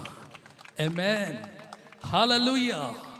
అంటే ఆమె జీవితంలో ఏదైతే కోల్పోయిందో ఆ రక్షణ ఇచ్చాడు, మరలా కోల్పోయిన శాపులను ఇచ్చాడు దేవుడు. ఈరోజు దేవుడు వాళ్ళని సాక్షులుగా నిలబెట్టాడు. ఇలా సాక్షులుగా నిలబడటం వల్ల దేవుడు వారిని ఆశీర్వదించడం ప్రారంభించాడు. ఆశీర్వాదం అనేటువంటిది మన జీవితంలో ఎప్పుడు చూస్తామంటే, నీవు నిలకడైన మనస్సును కలిగి, స్థిరమైన మనస్సు కలిగి నువ్వు ఎప్పుడైతే ప్రభు దగ్గర నిలబడతావో అటు ఇటు నువ్వు కదిలిపోకూడదు. మా అమ్మగారి పేరు జైనాబి, నాన్నగారి పేరు జానీ. నాన్నగారు రైస్ మిల్ కాంట్రాక్ట్ తీసుకుంటూ ఉండేవాళ్ళు. రేపల్లి దగ్గర బట్టిప్రోల్ అనే ప్రాంతం. కానీ నాన్నగారు ఎక్కువ రైస్ మిల్లు వడ్ల పంటలు ఉన్నాయని బాపట్ల దగ్గర కర్లపాలెం అనే ఊరు వచ్చేసారు. నాన్నగారు చాలా మంచివాడే, కానీ ఒక దురలవాటు డ్రింక్ ఉంది. అది తాగితే భయంకరమైనటువంటి నరరూప రాక్షసుల్లాగా ప్రవర్తిస్తూ ఉంటారు. సరే, మొత్తానికి 4 పిల్లల తర్వాత మా అమ్మగారికి భయంకరమైనటువంటి టీబీ వచ్చింది. ఎన్ని హాస్పిటల్ తిప్పినా అది నయం కావట్లేదు. కొంతమంది ఏదో చేయించారేమోనని చెప్పని ఆ ఆలోచనతో ఆ భూతక వైద్యుల దగ్గరికి, మాంత్రికుల దగ్గరికి తీసుకొని వెళ్తూ, ఆదివారం ఎవరో తిరుపతమ్మ ఒంట్లోకి వస్తుందంటే అక్కడికి, ఇదిగో శుక్రవారం ఆ నాంచరమ్మ ఒంట్లోకి వస్తుందంటే అక్కడికి తీసుకుని వెళ్ళి, ఎలాగైనా నా భార్య బాగైతే చాలని మా నాన్నగారు తిప్పుతూ ఉండేవాళ్ళు. మొత్తానికి ఇలా జబ్బులో పడి 7 సంవత్సరాలు అయింది. అమ్మగారు అస్థిపంజరం లాగైంది. చూడడానికి దయ్యపు రూపం, కళ్ళు లోపలికి వెళ్ళి పళ్ళు బయటకు వచ్చేసి శరీరం మీద కండంతా ఎండిపోయి ఎముకలన్నీ కనిపిస్తా, భయంకరమైన దుర్వాసన, కళ్ళే, మనిషి రూపం ఒక దయ్యపు రూపం. అలాంటి పరిస్థితుల్లో చావు బ్రతుకులో మధ్యలో ఉండగా మా అమ్మమ్మ గారిది రేపల్లే, తాతయ్య గారు లేరు, దోశల వ్యాపారం చేసి జీవిస్తూ ఉండేది. ఓ రోజు అమ్మమ్మ దోశలు తీసుకొని రోజుకు ఒక కాలనీకి వెళ్ళేవాళ్ళు. ఓ క్రిస్టియన్ కాలనీకి వెళ్ళారట. అమ్మమ్మకు తెలిసినటువంటి కుటుంబంలో లేక 14 ఏళ్లకు ఒక బాబు పుట్టాడు. ఆ బాబు జ్వరం వచ్చింది. అది నాట్లు వేసేటువంటి సీజన్, అది పొలంలో నాట్లు వేస్తూ ఉన్నారు. ఆ సీజన్లో వీళ్ళు ఏదో టాబ్లెట్ వేసి వెళ్ళిపోతూ ఉన్నారు పొలానికి. అది కాస్త ముదిరి పచ్చికర్లు అయ్యాయి, అది కాస్త ముదిరి లివర్ అయిపోయింది, పొట్టింత లావు అయిపోయింది. చివరికి వాళ్ళు తెలుసుకొని ఆ గుంటూరు హాస్పిటల్లో 1.5 నెలలు ఉంచారు. ఉన్న పొలాలు అమ్మి పెట్టిన ఆ బాబు స్వస్థత పొందలేదు. అమ్మమ్మ వెళ్ళినప్పుడు ఆ బాబు దగ్గర కూర్చొని కుటుంబం అంతా ఏడుస్తూ ఉన్నారు. చూసి, ఏంటమ్మా ఏమైంది అంటే, భూపమ్మ గారు, వీడు లేక పుట్టాడు మా మనోడు, ఇప్పుడు చావు బ్రతుకుల మధ్యలో ఉన్నాడని ఏడుస్తున్నారట. అమ్మమ్మ గారు బాధపడొచ్చారు. మరలా 1 నెల తర్వాత అదే ప్రాంతానికి దోశలు తీసుకొని వెళితే ఆ ఇంటి ముందు బాబు ఆడుకుంటూ ఉన్నాడట. చప్పట్లు కొట్టి దేవుని స్తోత్రం చెల్లించుదామా. హల్లెలూయా. ఏం జరిగిందమ్మా? మేము దుఃఖంలో ఉండగా మా దైవజనులు వచ్చారు. బాధపడొద్దు, దేవునికి అసాధ్యమైంది ఏమి లేదని చెప్పారు. 7 రాత్రింబగళ్ళు మందిరంలో పెట్టి ఉపవాస ప్రార్థన చేశారు. మేము ఏ మందు వాడలా, ప్రార్థన చేసిన నూనె పొట్ట మీద రాసాం. ప్రార్థన చేసినటువంటి నూనె 3 పూట్ల 3 మూతలు త్రాగించమన్నారు పాస్టర్ గారు, అలాగే త్రాగించాం. ఇంతకు మించి మేము ఏ మందులు వాడలేదు బూబమ్మ గారు. యేసయ్య మా బిడ్డను బాగు చేశాడు. స్తోత్రం కలుగును గాక. అసాధ్యమైనది ఏమున్నది, అసాధ్యమైనది ఏమున్నది, అసాధ్యమైనది ఏమున్నది, అసాధ్యమైనది ఏమున్నది. యూదా స్తుతి గోత్రపు సింహమా, యేసయ్యా నా ఆత్మీయ ప్రగతి స్వాధీనమా. యూదా స్తుతి గోత్రపు సింహమా, యేసయ్యా నా ఆత్మీయ ప్రగతి స్వాధీనమా. నీవే కదా నా ఆరాధన, ఆరాధన స్తుతి ఆరాధన, ఆరాధన స్తుతి. చేతులెత్తి చప్పట్లు కొట్టండి. నీవే కదా నా ఆరాధన, ఆరాధన స్తుతి ఆరాధన, ఆరాధన స్తుతి ఆరాధన. నీకు ఇలలో ఏదియో లేదు అసాధ్యము, నీదు కృపలో మాకేదియో కాదిన సమానము. వచ్చిన వాళ్ళు నీకు ఇలలో ఏదియో లేదు అసాధ్యము, నీదు కృపలో మాకేదియో కాదిన సమానము. నీ మాట చాలయ్యా, నీ చూపు చాలయ్యా, నీ తోడు చాలయ్యా, నీ నీడ చాలయ్యా. నీ మాట చాలయ్యా, నీ చూపు చాలయ్యా, నీ తోడు చాలయ్యా, నీ నీడ చాలయ్యా. యేసయ్యా యేసయ్యా యేసయ్యా యేసయ్యా యేసయ్యా యేసయ్యా యేసయ్యా యేసయ్యా. బ్రతుకున్నావా పగిలినా కడలి పాలైనాను, అలలు ముంచి చేసిన ఆశలు అనగారినా. బ్రతుకున్నావా పగిలినా కడలి పాలైనను, అలలు ముంచి చేసిన ఆశలు అనగారినా. అందరూ నీ మాట చాలయ్యా, నీ చూపు చాలయ్యా, నీ తోడు చాలయ్యా, నీ నీడ చాలయ్యా. నీ మాట చాలయ్యా, నీ చూపు చాలయ్యా, నీ తోడు చాలయ్యా, నీ నీడ చాలయ్యా. యేసయ్యా యేసయ్యా యేసయ్యా యేసయ్యా యేసయ్యా యేసయ్యా. దేవునికి మహిమ కలుగును గాక. గట్టిగా చప్పట్లు కొట్టి దేవుని స్తుతించుదా. ఆ బిడ్డ స్వస్థత పొందాడు. అమ్మమ్మ గారు 4 పిల్లల తల్లి, నా రెండో కూతురమ్మ. ఇలా టీవీతో బాధపడుతుంది, మందిరానికి తీసుకొస్తే తగ్గిద్దా, తప్పక దేవుడు స్వస్థపరుస్తాడు, తీసుకురండి బూబమ్మ గారు అని చెప్పారు. కానీ మాకున్న కట్టుబాట్లు కొంచెం కఠినంగా ఉంటాయి కనుక మా కులానికి ఆచారాలకి భయపడి అమ్మమ్మ తీసుకెళ్ళలేదు. సంగతి మాత్రం చెప్పారు అమ్మకి. ఒకరోజు మంగళగిరిలో టీబీ హాస్పిటల్ కొత్తగా ఓపెన్ చేశారు, అక్కడ తీసుకెళ్ళి చూపించండి అని వీళ్ళు వాళ్ళు చెప్పగా అమ్మని అక్కడికి తీసుకెళ్ళి 2 రోజుల నుంచి టెస్టులన్నీ చేయించారు. డాక్టర్లు ఏం చెప్పారంటే, ఈమె రోజుల మనిషేనండి, మందులు కూడా అవసరం లేదు, ఎముకలన్నీ బుగిలిపోయాయి, ఏమీ లేదు మనిషిలో, మందులు ఇచ్చినా తట్టుకోలేదు, ఇష్టమైన కోరినని పెట్టేసేయండి, నెల 2 నెలలు మనుషులని చెప్పారు. చావు బ్రతుకులో ఉన్నటువంటి నా తల్లిని ఇంటికి తీసుకొచ్చారు. మా నాన్నగారు సరిగా ఇంటికి రావట్లేదు, అమ్మ చనిపోయిద్దన్న తర్వాత పట్టించుకోవట్లేదు. మా ఇంటి ప్రక్కనే ఉన్నటువంటి తల్లిగారు ఒక ఆమె, పెద్ద ఆమె అమ్మతో చెప్పింది, జైను మన రెడ్డిస్ కాలనీ ఉంది కదా ఏటవారిపాలెం, అక్కడికి ఒక మాంత్రికుడు వచ్చాడంట, ఏదైనా చెబుతున్నాడంటమ్మా, వెళ్ళొకసారి చూయించుకో అని. వెళ్ళాలని ఆశ ఉంది, డబ్బులు లేవు, నడవలేని పరిస్థితి. ఇక్కడ నుంచి ఆ బరిలంతా పశువులంతా దూరం వెళితే అక్కడ కూర్చోవాలి, ఆయాసం దగ్గొచ్చేస్తుంది. ఆ పరిస్థితిలో అయినా బ్రతకాలని ఆశ. మా రెండో అన్న చేయి పట్టుకొని అక్కడ కూర్చుంటా 4 కిలోమీటర్లు వెళ్ళాలి. అక్కడికి వెళ్ళేసరికి అక్కడ వాళ్ళు చెప్పారంట, ఇప్పుడేనమ్మా ఆయన ఎవరో కారులో తీసుకెళ్ళారు, ఆయన లేడమ్మా అన్నారంట. మరలా ఏడ్చుకుంటూ తిరిగి వస్తుండగా బ్రతకాలని ఆశ ఉంది, కానీ ఆమెను బాగు చేసేవాళ్ళు ఎవరు లేరు.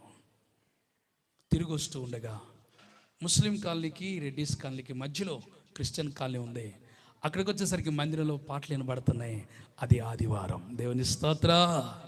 ఆ పాటలు వినబడగానే వినబడేది అది మందిరమైనా చర్చి అయినా, ప్రార్థనకు వెళితే తగ్గిద్దని మా అమ్మగారు చెప్పారు. అదేనా? అక్కడ 2 సహోదరులు ఉంటే, అమ్మ అది వినబడేది చర్చియా మందిరమా అంటే అవును. ఎటు వెళ్ళాలంటే వాళ్ళు దారి చూపించారు. భయపడుతూ వచ్చి ఆ మందిరంలో కూర్చున్నారు. ఆ రోజు పక్షవాయువుతో బాధపడుతున్న మనిషిని 4 మోసుకొని రాగా ప్రభు ఉన్నటువంటి ఇంటిలో జనమంతా నిండిపోయి ఉంటే పైకప్పు విప్పదీసి ప్రభు ముందు దించారు. కుమారుడని పాపాలు క్షమించబడ్డాయి, లేచిని పరిపెత్తుకుని నడవమని ప్రభు చెప్పినప్పుడు వాడు దిగ్గున లేచి స్వస్థత పొందినట్లుగా, పక్షవాయువుతో బాధపడుతున్న ఆ రోగి గంతులు వేస్తూ ఇంటికి వెళ్ళినట్లుగా, కుష్ఠవ్యాధితో బాధపడుతున్న నయమాను యొర్దాను నదిలో 7 సార్లు మునిగి శుద్ధుడయ్యాడని దైవజనులు చెప్తున్నప్పుడు విని మా అమ్మగారు అనుకున్నారంట, మా ప్రభు ఈసా అలైహిస్సలాం కుష్ఠరోగాన్ని బాగు చేశారా, పక్షవాయువుని బాగు చేశారా, అయితే నన్ను కూడా బాగు చేస్తారు. దేవునికి స్తోత్ర. అలా ఇంటికి వచ్చి ఆ తల్లిగారితో చెప్పారు. దానికి ముందు ఆ మందిరంలో కూర్చున్న తర్వాత ఒక తల్లిగారు బయటకు వచ్చి, అమ్మా చక్కగా దేవుని మాటలు విన్నాం, కానీ మెడ నిండా ఆంచన్లు తాయితులు ఉన్నాయి, అవన్నీ పెట్టుకొని మందిరానికి రాకూడదమ్మా అన్నారట. 7 సంవత్సరాలు నాన్నకి ఎవరు ఏది చెప్తే అక్కడికి వెళ్ళి ఆంచన్లు తాయిత్తులు ఫుల్ గట్టించారు. అవన్నీ విప్పదీస్తే ఇన్నైతే వస్తూ ఒక పొదలో పడేసి ఇంటికి వచ్చారు. వచ్చి, వదినమ్మా నేను వెళ్ళిన చోట మాంత్రికుడు, ఆ భూత వైద్యుడు లేడు, వచ్చే దారిలో మందిరంలో ప్రార్థన వినబడుతుంటే వెళ్ళాను, ప్రార్థనలో కూర్చున్న తర్వాత నాకు కొంచెం హుషారుగా ఉంది అన్నారట. స్తోత్ర. అప్పుడు ఆమెన్నారట, నీకు ప్రార్థన చేయించుకుంటావా, యేసు ప్రభు దగ్గరికి వెళ్ళి ఆ మందిరానికి వెళ్ళి అని అన్నారంట. అవును, అమ్మకి చెప్పారంట, ఇట్లా ఎవరో ప్రార్థనకి వెళితే తగ్గిద్దని అని. ఆ సమయంలో ఆ తల్లిగారు అన్నారట, నాకు తెలుసు ప్రార్థన గురించి, నేను కూడా మన వాళ్ళు ఒప్పుకోరు కదా, రహస్యంగా వెళ్తా ఉంటా, నాకు తెలిసిన ఒక సేవకురాలు ఉన్నారు, పిలిపిస్తాను ప్రార్థన చేయించుకొని పిలిపించారు. అలా సేవకురాలు వచ్చి ప్రతిరోజు యేసు రక్తం రాసి ప్రార్థన చేయడం ప్రారంభించారు. 3 నెలల్లో మార్పు, 6 నెలల్లో బలము, సంవత్సరం తిరిగి వచ్చేసరికి మరలా నేను గర్భాన పడ్డ. చప్పట్లు కొట్టి గట్టిగా దేవునికి స్తోత్రం చెల్లించుదా. హల్లెలూయా. బ్రతకాలని ఉన్నా బ్రతకలేకున్నా, నిలవాలని ఉన్నా నిలవలేకున్నా, చూడాలని ఉన్నా చూడలేకున్నా, చేరాలని ఉన్నా చేరలేకున్నా, బ్రతికించుమో యేసయ్యా, దరి చేర్చుమో నన్నయ్యా, బ్రతికించుమో యేసయ్యా, దరి చేర్చుమో నన్నయ్యా, బ్రతకాలని ఉన్నా బ్రతకలేకున్నా, నిలవాలని ఉన్నా నిలవలేకున్నా,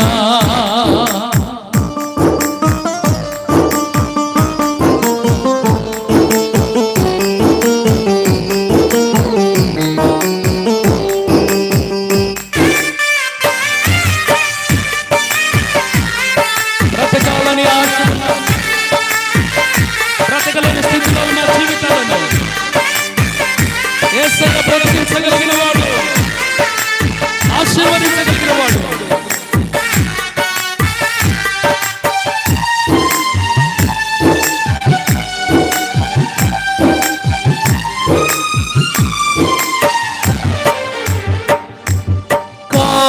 కాపరిలేని గొర్రెనైతి కాటికి నే చేరువైతి.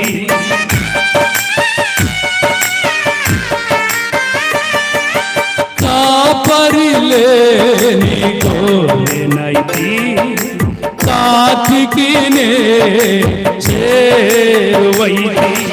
కూడు చెదరిన పూవానైతి గుండె పగిలిన ఏకాకినైతి. గూడు చెదరిన పూవానైతి గుండె పగిలిన ఏకాకినైతి. గుండె దిగులుగా ఉందయ్యా,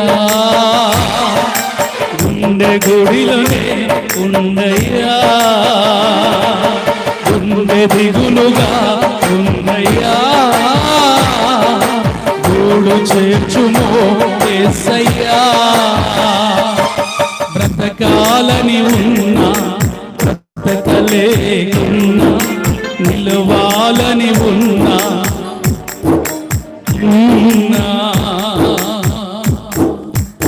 సావు బ్రతుకులో ఉన్నటువంటి నా తల్లిని ఏ డాక్టర్ బాగు చేయలేదు, యేసయ్య నా తల్లిని స్వస్థపరిచాడు. గట్టిగా చప్పట్లు కొట్టి స్తోత్రం చెల్లించుదా. హల్లెలూయా. తర్వాత సాక్ష్యం చెప్పాలంటే ఇంచుమించు గంట పడుతుంది.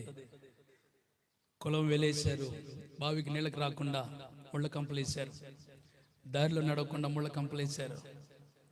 తర్వాత మొదట నాన్నగారు ప్రోత్సహించిన, ఆ తర్వాత ప్రభువుని విడిచిపెట్టమని చెప్పగా అమ్మ ప్రభువుని విడిచిపెట్టనన్నారు.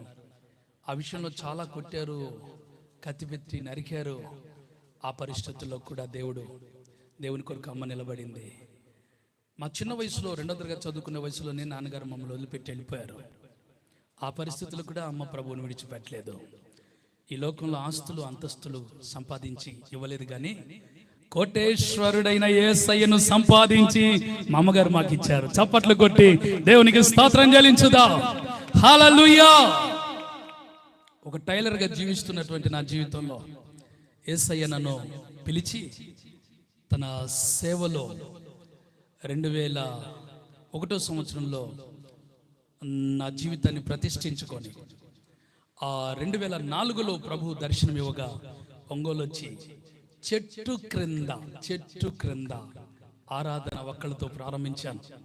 ఈరోజు దేవుడు 400 మంది కలిసి దేవుణ్ణి ఆరాధించే సంఘాన్ని, బ్రాంచ్ సంఘాలను ఇచ్చాడు. దేవునికి స్తోత్రం కలుగును గాక. హల్లెలూయా.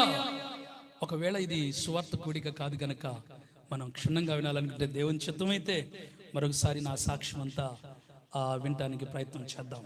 ప్రస్తుతం ఈ సమయంలో దేవుడు ఆశీర్వదిస్తే ఆ ఆశీర్వాదం ఎలా ఉంటుందో తెలుసా?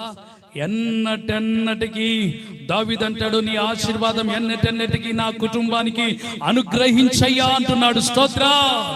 ఈరోజు ఆశీర్వాదము అనేటువంటిది గురవయ్య గారి యొక్క కుటుంబానికి, ఆ చెన్నమ్మ గారి యొక్క కుటుంబానికి, దేవుడిచ్చిన వారి సంతానానికి నా ప్రభు అనుగ్రహించినట్లుగా మందసం మన ఇంట్లో స్థిరపరచబడును గాక. మందసమందు మన ఆత్మీయ జీవితాలు ముందుకు సాగును గాక. దేవునితో ముందుకు నడుచును గాక. ఆత్మీయ జీవితంలో ముందుకు నడుచును గాక. శక్తి కలిగిన భక్తి చేసి ప్రభు కొరకు రోషంగా జీవించదము గాక. దేవునికి మహిమ కలుగును గాక. మూడో విషయం చెప్పి ముగిస్తున్నాను. నా టైం ఇంకా 10 నిమిషాలు ఉంది. మూడవది, ఆయన ఆ రొట్టెలను విరిచి శిష్యులకు ఇచ్చారు. రొట్టెలను విరిచి శిష్యులకు ఇచ్చారు.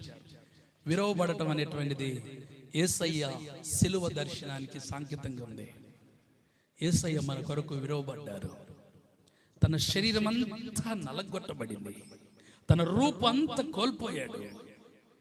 నా ప్రియుడు ధవళవర్ణుడు, రత్నవర్ణుడు, 10,000 మందిలో అతడు సుందరమైన వాడు, శ్రేష్ఠుడు, 10,000 మందిలో నేను గుర్తిస్తాను అని షులమితి చెప్పింది.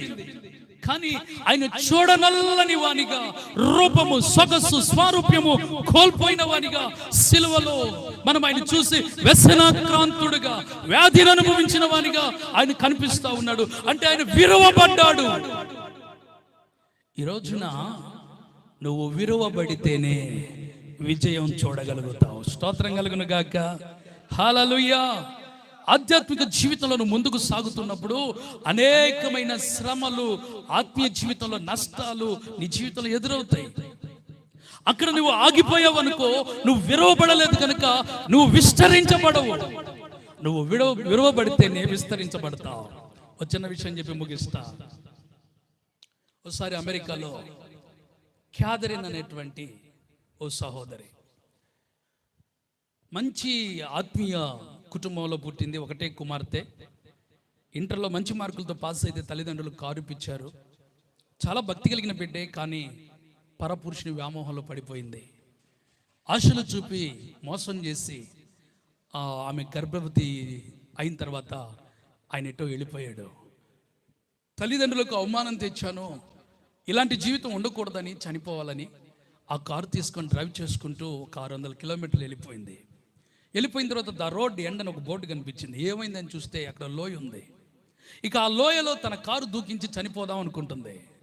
దానికి ముందు ఒకసారి దేవుని దగ్గర క్షమించమని అడిగే అర్హత లేదు, కానీ మోకరించయ్యా, నా తల్లిదండ్రులు భక్తిగా పెంచారు, నేనైతే భక్తిగా పెరిగి చెడిపోయాను, క్షమించమని అడిగే అర్హత లేదు, కానీ నా తల్లిదండ్రులు ఓదార్చయ్యా, నేను చనిపోతున్నానని అలా తన పాపాన్ని ఒప్పుకుంటూ ప్రార్థిస్తూ ఉండగా పరిశుద్ధాత్ముడు ఆమెను కమ్ముకున్నాడు.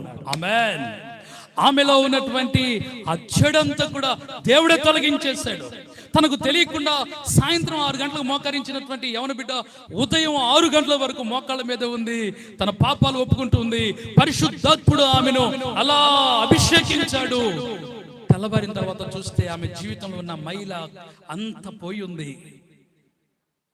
దేవుడు ఆమెతో మాట్లాడాడు, బిడ్డ, నీ జీవితం నా చేతిలో పెడితే నేను ఒక బలమైన సాక్షిగా నేను వాడుకుంటానని. ఆ రోజే తన జీవితం దేవుని చేతిలో పెట్టింది. నేరుగా దైవజనుడి దగ్గరికి వెళ్ళి జరిగిన విషయం అంతా చెప్పింది. దైవజనుడు ఆమెను కొంతకాలము ఆధ్యాత్మికంగా బలపరిచి ఒక 10 మంది ఉన్న చిన్న సంఘాన్ని అప్పగించాడు. ఆమె చేయి పెడితే చాలు దెయ్యాలు కేకలేసి వెళ్ళిపోతున్నాయి. ఆమె ప్రార్థన చేస్తే క్యాన్సర్ విడుదలైపోతుంది. ఆమె ప్రార్థన చేస్తే కుదరని రోగాలు బాగైపోతున్నాయి. వేల మందిగా సంఘం విస్తరించబడ్డారు. ఒక రోజు ఆమె ఇలా ఒక మీటింగ్ ఏర్పాటు చేసి, పెద్ద క్రూసేడ్ ఏర్పాటు చేసి, నీ జీవితం దేవుని చేతిలో పెడితే దేవుడు నిన్ను వాడుకుంటాడని ఆమె వాక్యం చెప్పటం ప్రారంభించింది. ఆ లక్షల మంది ప్రజల్లో ఒక 11 ఏళ్ల బాబు కూడా లేచి నిలబడ్డాడు, నా జీవితం ప్రభు చేతిలో పెడతానని. ఆ బాబుని స్టేజ్ మీదకి పిలిచి చేతులుంచి క్యాథరిన్ అనేటువంటి ఈ సేవకురాలు ప్రార్థన చేసి, దేవుడు నిన్ను ప్రపంచమంతా వాడుకోబోతున్నాడని ప్రవచనం చెప్పింది. ఈరోజు అలా ప్రపంచమంతా వాడబడుతున్న దైవజనుడు ఎవరో తెలుసా? బెన్హిన్ గారు. దేవునికి స్తోత్ర. ఈ క్యాథరిన్ అనేటువంటి దైవజనురాలు ఆ రోజు అతని మీద, ఆ దైవజనుడి మీద చేతులుంచి అభిషేకించి ప్రార్థన చేశారు. అవును, ఆమె జీవితం విరువబడిన తర్వాత, చెడు తొలగిపోయిన తర్వాత, అపవిత్రత తొలగిపోయిన తర్వాత, పాపం విడుదలైన తర్వాత, శాపమంతా తొలగిపోయిన తర్వాత ఆమెను ప్రభువు వాడుకోవటం ప్రారంభించాడు. ఈరోజు నీలో నుండి చెడు విరిగితే, చెడు తొలగిపోతే, అపవిత్రత తొలగిపోతే, పాపం విడుదలైతే, చెడు కార్యాలు తొలగిపోతే, త్రాగుడు విడుదలైతే, వ్యభిచారం విడుదలైతే, నీలో ఉన్న చీకటి కార్యాలు ఈ రాత్రి విరువబడితే, నా దేవుడు నీ జీవితాన్ని ఒక బలమైన పాత్రగా వాడుకోవడానికి ఆయన ఇష్టపడుతున్నాడు. నిన్ను బలపరచడానికి ఇష్టపడుతున్నాడు, నిన్ను హెచ్చించడానికి ఇష్టపడుతున్నాడు, నిన్ను ఆశీర్వదించడానికి ఇష్టపడుతున్నాడు, నిన్ను విరిచి ఆయన సాక్షిగా నిలవబెట్టుకోవడానికి ఇష్టపడుతున్నాడు. ఈ రాత్రి ఈ మధ్యాహ్న కాల సమయంలో ప్రభు నీతో మాట్లాడుతూ ఉండగా, నా జీవితం ప్రభు చేతిలో పెడతానని నువ్వు అనుకుంటే, నీ జీవితం ప్రభు చేతిలో పెట్టడానికి నువ్వు ఇష్టపడితే, దేవుడు నీవు కని విని ఎరగని కార్యాలు నీ జీవితంలో చేయటం ప్రారంభించబోతున్నాడు. ఈరోజు చిన్న బిడ్డ ఉన్నాడే, అన్వేష్, చిన్న బిడ్డకు మనం అన్నప్రసన్నం చేయబోతున్నాం. తినడానికి తెచ్చినటువంటి రొట్టెలు తాను తినకుండా ప్రభు చేతిలో పెడితే ఇంతగా ఆశీర్వదిస్తే, మన చేతులతో ఆశీర్వదించి పెట్టినటువంటి ఆహారం ఆ బిడ్డ తిని ఇంకెంత దీవించబడాలి. సమూయేలు అనేటువంటి చిన్న బాబు పాలు విడిచిన వెంటనే, అంటే ఆహారం తినే వయసు వచ్చిన వెంటనే ఆ బిడ్డను తీసుకొని వచ్చి ప్రభు సన్నిధిలో విడిచిపెట్టింది తల్లి. ప్రభు సన్నిధిలో విడిచిపెట్టగానే ఆ చిన్నపిల్లవాడు చేసిన పని ఏంటో తెలుసా? ప్రభువుకి సాగిలపడి దేవునికి మ్రొక్కాడట. ఈరోజు నా చేతులు జోడించి మిమ్మల్ని బ్రతిమలాడతాను. మీ పిల్లలు పాలు విడిచే వయసు నుండే దేవుని ఎదుట మోకరించటం నేర్పించండి. దేవుని దగ్గర ప్రార్థించడం నేర్పించండి. టీవీ ముందు నిలబడి ఏదో రకరకాల డ్యాన్స్ ప్రోగ్రాలు వస్తుంటే వాటితో మీ పిల్లలు ఎగురుతుంటే మీరు చూసి సంబరపడుతున్నారా? రేపటి రోజు అదే మీ కడుపులో వేదనను, దుఃఖాన్ని తీసుకొచ్చే సంబరాలు అవుతాయి, పరిస్థితులుగా మారుతాయి. ఈరోజు సంబరం అనుకుంటున్నది రేపటి నీకు దుఃఖాన్ని కలుగజేస్తుంది. అందుకే నీ పిల్లల్ని చిన్న వయసులో నుండి బాలుడు నడవవలసిన త్రోవను వానికి నేర్పము, వాడు పెద్దవాడైనప్పుడు దాని నుండి తొలగిపోడని వాక్యం అంటుంది. ఈరోజు నీ చిన్న పిల్లల్ని పాలు త్రాగే వయసులో నుండి, నేనంటాను ఉగ్గు పాలతోని ఆ తల్లి ఎంతగా బిడ్డకు ట్రైనింగ్ ఇచ్చిందో, పాలు విడిచిన బిడ్డను తీసుకెళ్లి మందిరంలో విడిచిపెట్టగానే వాడు సాగిలపడి దేవునికి మ్రొక్కుతున్నాడు, దేవునికి ప్రతిష్ఠించుకుంటున్నాడు. నీ జీవితంలో, మన జీవితంలో మన పిల్లల్ని అలా పెంచుకోగలిగితే సమూయేలులు మరలా భారతదేశంలో దేవుడు లేవనెత్తబోతున్నాడు. స్తోత్ర. రెండవది, ఆ చిన్న బిడ్డలో ఉన్న రెండవ సుగుణం, మందిరంలో ఉండి సేవకునికి పరిచర్య చేస్తున్నాడు. పరిచర్య చేస్తుంది ఏలీ గారికి, కానీ దేవుని వాక్యంలో రాయబడింది దేవునికి పరిచర్య చేస్తున్నాడు సమూయేలు అని రాయబడింది. అంటే దైవజనులకు పరిచర్య చేస్తే దేవునికి చేసినట్ట? ఎస్. నీ ప్రాంతంలో నువ్వు ఏ ఊరో నాకు తెలియదు, నువ్వు ఏ ఊర్లో ఉన్నా, ఏ ప్రాంతంలో ఉన్నా, నువ్వు వెళ్ళేటువంటి మందిరంలో సేవకులకు, సేవకురాలకి పరిచర్య చేయడం అనేటువంటిది నువ్వు నేర్చుకోవాలి. పరిచర్య అనేటువంటిది నీ జీవితంలో అది ఒక మలుపు. పరిచర్యే నీ జీవితానికి దీవెన, పరిచర్య నీ జీవితానికి ఆశీర్వాదం నీకు రావాలంటే ఖచ్చితంగా సేవకుల దగ్గర, మందిరంలో నీవు పరిచర్యలో నలగగొట్టబడాలి. చాలామంది పల్లెటూళ్ళల్లో సేవకులకి ఇచ్చేటువంటి రెస్పెక్ట్ చాలా కొదువుగా ఉండేది. దేవుని బిడ్డలారా, నేను దేవునితో ఒక తీర్మానం చేసుకుని వచ్చా, ప్రభువా నీ సేవకునిగా నేను అడుగు పెట్టిన తర్వాత ఎప్పుడు నా చేయి ఇలా ఉండకూడదు. రెండవది, అంటే ఆర్థిక పరిస్థితులు రాలేదా అంటే వచ్చాయి, ఆర్థికంగా ఇబ్బందులు పడలేదా అంటే చాలా. ₹1 శనగపప్పు తెచ్చుకొని తిని నీళ్లు తాగి పండుకున్న రోజులు ఉన్నాయి. రమారమి 18-20 రోజులు సోపు లేకుండా స్నానం చేసిన రోజులు ఉన్నాయి. అలా చెప్పుకుంటా పోతే కాలినడకనే నెలల పాటు తిరిగి ఒకరోజు కూడా ఖాళీ లేకుండా, అప్పుడు సైకిల్ కూడా లేదు, దేవుడు తర్వాత ఇచ్చాడు. ముందు ఆ లేని రోజుల్లో కాలినడకనే 100 కిలోమీటర్లు తిరిగి సువార్తను, కరపత్రికలు పంచుతూ ప్రాంతానికి ఒంగోలు అంతా ముగించి తర్వాత చుట్టుప్రక్కల ఉన్న పల్లెలు ప్రారంభించాను. ఇంచుమించు ఒంగోలంతా కాలినడకతోనే తిరిగాను. ఆ తర్వాత పల్లెలన్నీ సైకిల్ మీద తిరిగాను. ఇంకా లోపలికి మండలాలు దాటి వెళ్ళడానికి దేవుడు ఒక చిన్న స్కూటర్ ఇచ్చాడు. ఆ తర్వాత దేవుడు అలా ఈ రోజున ఆయన కారులో తిప్పుతున్నాడు అనుకోండి, అది ఆయన మహిమ. దేవునికి స్తోత్రం కలుగును గాక. మరి సేవలో ఈ పరిస్థితులన్నీ రావంటే వస్తాయి. అయితే సేవకుని దగ్గర నువ్వు ఎంతగా దేవుని దగ్గర పరిచర్య చేసినట్లుగా చేయగలుగుతావో, దేవుడు ఒకరోజు సమూయేలుతో మాట్లాడుతున్నాడు. సమూయేలు నిద్రలేచి వరండాలో ఆవరణలో పనుకున్న ఏలీ గారి దగ్గరికి వెళ్ళి, చిత్తమండి పిలిచారు కదా వచ్చాను అంటున్నాడు. ఆయన అంటాడు, నేను పిలవలేదు బాబు, పండుకోపో. ఎక్కడ పండుకున్నాడు? మందిరంలో పండుకున్నాడు. మన పిల్లలు ఎక్కడ పండుకుంటున్నారు? దేవుని సన్నిధిలో పండుకోవడానికి ఇష్టపడతారా? దేవుని సన్నిధిలో తల్లిదండ్రులు రక్షణ పొందకపోతే కుదరదు, కానీ రక్షణ పొందిన తల్లిదండ్రులు మందిరంలో పండుకుంటే దేవుడు దర్శిస్తాడు, దేవుడు జ్ఞానం ఇస్తాడు. ఎప్పుడైనా చెప్పుంటారా? ఆ చిన్న పిల్లవాడైనటువంటి సమూయేలు దేవుని మందిరంలో నిద్రపోతూ ఉంటే దేవుడు మాట్లాడుతాడు, సమూయేలు. మరలా రెండోసారి వెళ్ళి, చిత్తమండి పిలిచారు కదా వచ్చానన్నాడు. పిలవలేదు బాబు, పోయి పండుకో. ఈసారి ఎవరైనా పిలిస్తే నీ దాసుడు ఆలకిస్తున్నాడు, సెలవిమ్మని చెప్పు. మూడవసారి సమూయేలు సమూయేలు, చిత్తం ప్రభువా, నీ దాసుడు ఆలకిస్తున్నాడు, సెలవివ్వండి. జరగబోయే సంగతులు దేవుడు 400 సంవత్సరాలు అప్పటికి దేవుడు మాట్లాడటం ఆగిపోయింది. మరలా దేవుడు మాట్లాడటం దేవుని ప్రజలతో 400 సంవత్సరాల తర్వాత సమూయేలుతో దేవుడు ప్రారంభించాడు.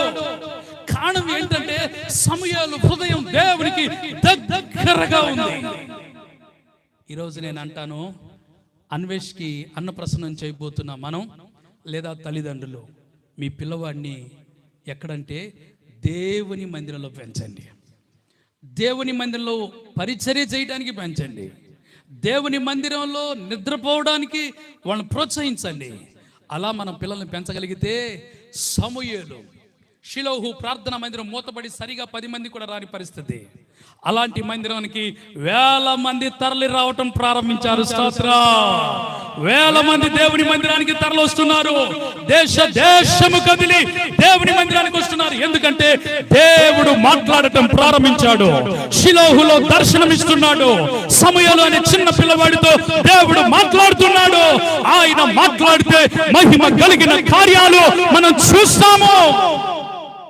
ఈరోజు దేవుడు నీతో మాట్లాడాలని ఆశపడితే దేవుడు నిన్ను ఒక బలమైన సాక్షిగా నిలబెట్టుకోబోతున్నాడు. ఈ 3 విషయాలు చిన్నపిల్లవాడైనటువంటి అన్వేష్కి మనం చెప్పలేం గనుక తల్లిదండ్రులు గురవయ్య గారికి, వారి యొక్క సతీమణి ప్రవళికకు మీ పిల్లవాడిని ఇలా పెంచి ఒక గొప్ప ప్రవక్తగా ప్రభు ఆ బిడ్డను సిద్ధపరచాలని నేను ఆశపడుతున్నాను. అలాంటి కృప ప్రభు చిన్నపిల్లవానికి అనుగ్రహించును గాక. ఈరోజు మనం అందరం ఆ బిడ్డను దీవిస్తూ ప్రార్థన చేయబోయే ముందు వాక్యం కొరకు చిన్న ప్రార్థన. ఒక్కసారి మోకరించగలిగితే మోకరించండి, లేదా కుర్చీలో ఉంటే నిలబడండి. ఓ చిన్న ప్రార్థన చేసి ముగిస్తాను. సరిగ్గా నా టైం అయింది.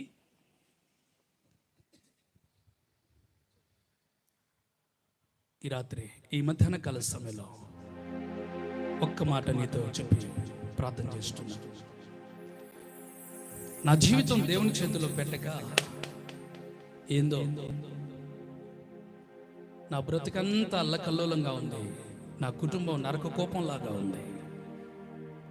ఏదేదో పరుగులు తీస్తున్నాను, గొర్రెతో ఒక బెత్తడే అన్నట్టు. నా పరుగులన్నీ దేనికి పనికి రావట్లేదు. ఆశీర్వాదం లేదు, ఎదుగుదల లేదు, వృద్ధి లేదు. హెచ్చించబడని స్థితిలో నేనున్నాను. నాకు అర్థమైంది, నా సొంత ప్రయాసతో లాభం ఏమీ లేదు. ఈరోజు నా జీవితం దేవుని చేతిలో పెడతాను. ఇందాక నేను చీరాల్లో కారంచేడులో అమ్మాయి గురించి చెప్పాను కదా. ఆ వాక్యం విన్న తర్వాత నెలకి రైల్వేలో జాబ్స్ పడితే అప్లై చేసింది. మరలా నెలకి వైజాగ్ ఇంటర్వ్యూకి పిలిచారు. ఎక్కి ఏడుస్తూ ఫోన్ చేసింది. ఏమన్నా తెలుసా అన్నయ్య, ఇంటర్వ్యూలో సెలెక్ట్ అయ్యాను, నెలకి 65,000 రూపాయల శాలరీ ప్రారంభం అని. 3,000 రూపాయల జాబ్ కోసం వెళ్ళినటువంటి ఆ బిడ్డ జీవితంలో దేవుడు 65,000 రూపాయల శాలరీ గవర్నమెంట్ జాబ్ ఇచ్చాడు, సెంట్రల్ జాబ్. ఇంతగా బిడ్డ దీవించబడ్డానికి కారణం ఏంటో తెలుసా? తన జీవితం దేవుని చేతిలో పెట్టింది. ఈరోజు నా జీవితం, నా కుటుంబాన్ని, నా బిడ్డల్ని దేవుని చేతిలో పెడతా. దేవుని కొరకు జీవిస్తా. విలువబడిన క్యాథరిన్ లాగా ఇంతవరకు నా ఇష్టం వచ్చినట్టు బ్రతికాను, కానీ ఇక్కడ నుంచి దేవుని చిత్త ప్రకారంగానే బ్రతుకుతాను. నా పిల్లల్ని సమయంలాగా పెంచుతా. వాడు వాక్యంలో పెరగాలి, దేవుని ఎదుట సాగిలపడాలి, దేవుని స్వరం వినాలి, దేవుని మందిరంలో పరిచర్య చేయాలి. నిజంగా నీకు ఆశ, నా బిడ్డల్ని, నా జీవితాన్ని దేవుని చేతులు పెట్టాలని నువ్వు ఆశపడితే ఒక్కసారి నీ కుడి హస్తం అయితే ప్రభువుకు చూపించు. మీకోసం నేను ప్రార్థన చేస్తాను. దయగల తండ్రి, నీ బిడ్డలు ఏర్పాటు చేసుకున్నటువంటి ఈ కూడికలో ఎందరైతే నీ మాటలు విన్నారో, నీ మాటలు విని ఎందరైతే వారి జీవితాలు నీ చేతిలో పెట్టడానికి ఇష్టపడుతున్నారో, 5 రొట్టెలు విరువబడ్డాయి, 2 చేపలు విరువబడ్డాయి, 5,000 మంది తినగా 12 గంపలుగా మిగిలబడ్డాయి. ఆ ఆశీర్వాదం నీ బిడ్డల కుటుంబంలో చవి చూచెదరు గాక. నీ బిడ్డలు ఆ దీవెన అనుభవించెదరుగాక. ఓ గొప్ప ఉజ్జీవకరమైనటువంటి ప్రవక్తలు నీ బిడ్డల కుటుంబాల నుంచి లేచెదరుగాక. ఈరోజు అన్నప్రసన్నం జరగబోతున్నటువంటి చిన్న బిడ్డ ఓ సమయాలులాగా నీ సన్నిధిలో పెంచబడును గాక. ఒక ఆత్మీయ నాయకుడు గాక, ఒక విశ్వాస వీరుడు గాక, నీ కొరకు రోషం కలిగి జీవించగలిగిన సమయాలు వంటి న్యాయాధిపతిగా, యాజకునిగా, ప్రవక్తగా మీరు ఎలా బిడ్డను నీలో వర్తిల్ల చేశారో అలా బిడ్డ వర్తిల్లును గాక. మేము చూచి ఒకరోజు అన్వేషణ నిన్ను మనసారా ఆరాధించి గణపరచడం గాక. ఈరోజు నీ సన్నిధికి వచ్చినటువంటి బంధువులేమి, ఆత్మీయులేమి, చుట్టుప్రక్కల ఉన్నటువంటి స్థానిక బిడ్డలేమి, నీ బిడ్డలందరినీ మీ చేతుల్లో అప్పగిస్తున్నాను. విశేషంగా చేతులెత్తిన ప్రతి బిడ్డ జీవితం నీకు ప్రతిష్ఠిస్తున్నాను. యేసు నామములో నీ బిడ్డల్ని దీవిస్తున్నాను తండ్రి. ఆమేన్. Thank you. నిండుగా మీ అందరికీ, నన్ను ఆహ్వానించిన కుటుంబానికి, సేవకులకి వందనాలు.